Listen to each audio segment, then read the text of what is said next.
Farsi Aygül Yo, dinlen siz için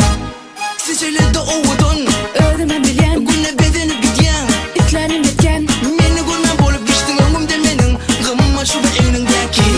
Ah senin gülüşün Başladın mı yen Candın ap keşpin beni özünü duyan Bilme bunu ne dedim seni görmedim Şol akşam kısaları aydı bilmedin Başım haylatıma bir de para del para Dime ödün bilen bir de para de para Heyli valla ödüm orkame Neden para valla taşla Başım haylatıma bir de para del para Dime ödün bilen bir de para de para Heyli valla ödüm orkame Neden para valla taşla Benim yüreğim seninle Yalandırdın ki Özüm çöpü kırıtma Borlu birleme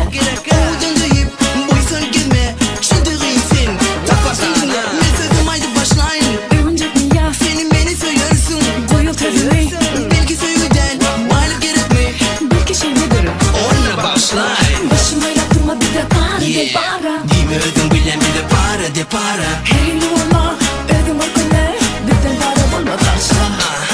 Başım haylatıma bir de para del para Dime ödün bilen bir de para de para Heyli valla ödüm orkame Neden para valla taşla Come on baby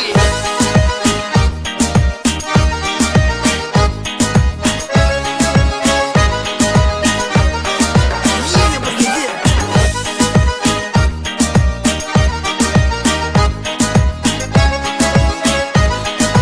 Hala hala arsi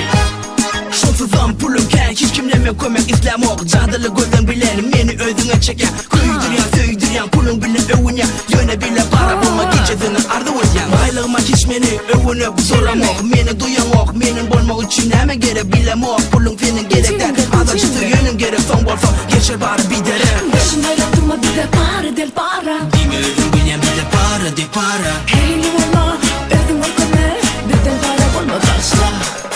Başım haylatıma bir de para del para Dime ödün bilen bir de para de para Heyli valla ödüm orkame Neden para valla taşla